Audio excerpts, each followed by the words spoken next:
I want to start off by saying this. I love the Philippines, right? Wouldn't change my experiences or times in that country for anybody.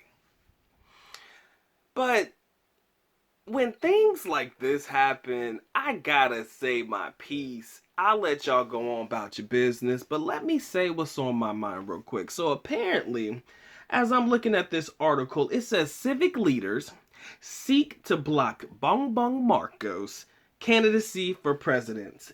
And let me tell you what it says right here at the bottom, because this is about as far in the article I'm going to go. If you want to go into details with it, comment section below, guys. Y'all make sure y'all check that out. It's a great article written by Rappler. Okay?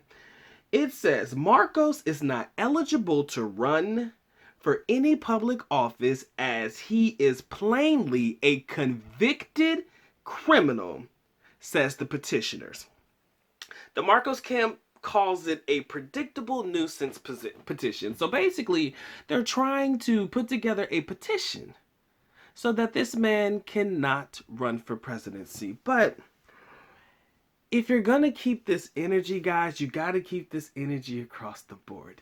And there's pretty much one plain example where I can use this to show hypocrisy in the country. All right, now, a lot of my foreigner guys may not know of this particular individual or gentleman, but there's two, actually. One was Bong Revilla. Now, he was apparently a part of the pork barrel scam, but I think over time he was not vindicated, but I believe that he was found to not be involved in any type of wrongdoing within the scam or something. That's what the article said when I read it. So he was initially targeted as a person involved in a pork barrel scam, but then later vindicated, or he's no longer considered a candidate, not a candidate, but a suspect or anything in that. But the other person I want to talk about, ladies and gentlemen, and this is probably the biggest example of hypocrisy that I could actually utilize, none other than Joseph Estrada. Okay, now I want to read a little snippet of information about Joseph Estrada. Joseph Estrada was the president of president of the Philippines. The ninth president of the Philippines. No, I'm lying. Not the ninth president. He was I want to say ninth vice president of the Philippines, 13th president of the Philippines. Okay? But I want to read the snippet of information to kind of highlight hypocrisy in my personal opinion. In 2007, Joseph Estrada was sentenced by a special division of I'm not going to read that, for the plunder of $80 million from the government. The man basically stole $80 million from the government, but was later granted pardon by the president and his former deputy, Gloria Arroyo. So this was during her time as president. He ran for president again, but he lost.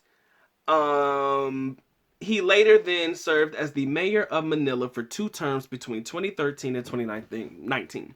So a man was convicted of a crime, convicted of plunder. Plunder is no joke. For lack of a better term, you took money from the government. That's basically what they're saying. $80 million worth.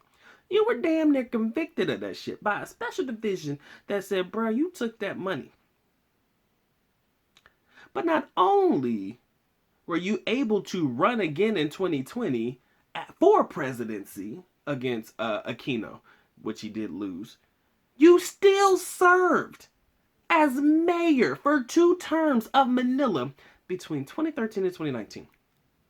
So a person that was convicted, man, don't hit me with that, oh, well, he was pardoned bullshit.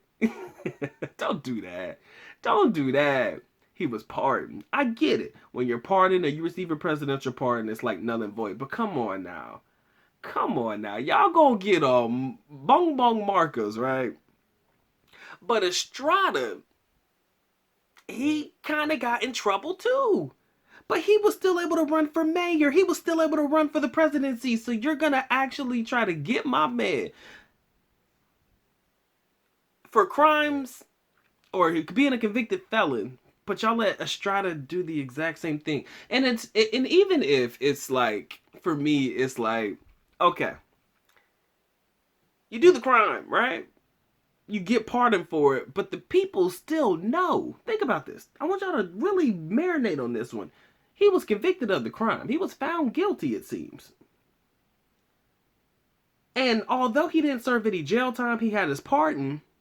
The people still voted for this man to be mayor of Manila for 2 terms, and he was still eligible, even though he didn't win, still eligible to run for president. But y'all gonna try to hit Marcos with that.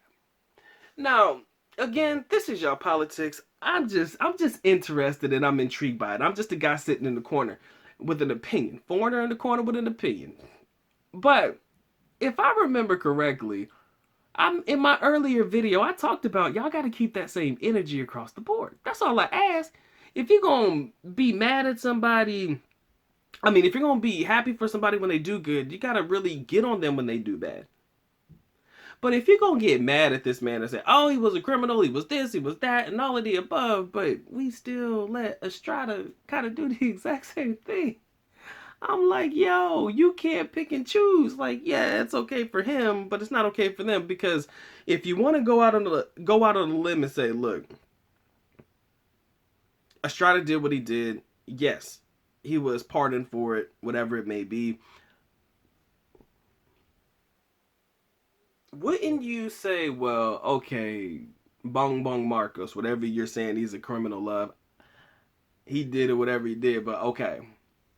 Y'all kind of let Estrada get away with it, but Marcos, y'all can't. Y'all can't. Again, I'll say it again. We can't punish a man for the sins of his father. All right? What crimes you guys are actually mentioning in the article, I haven't been able to look. Hold on, I'm sorry. I'll tell you exactly what he did. His crime here.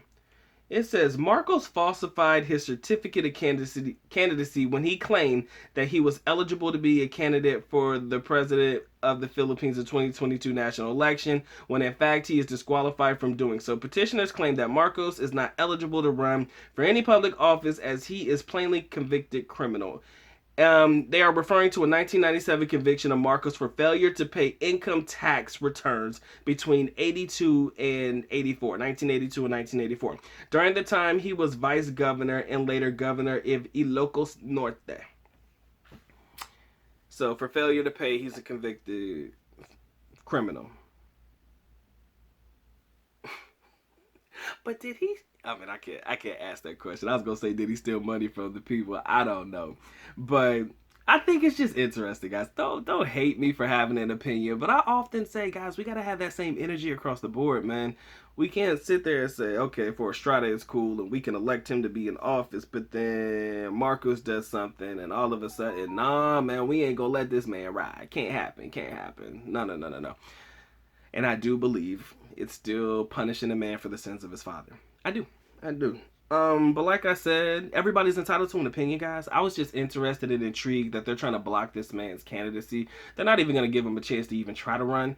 I don't know if it's because they feel as though if he wins, we're going back to martial law times. I don't know exactly what the sentiment is about Marcos in general. Again, I'm just a foreigner on the outside looking in, guys. If you want to educate me, I appreciate it. And I mean educate, not educate, but I say that to be funny.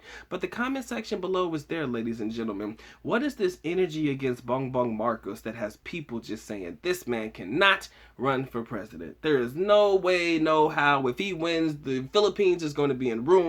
Where is this energy coming from other than the martial law situation with his father? That wasn't even him. I mean, I don't know, y'all. It's just hard for me to try to figure this one out.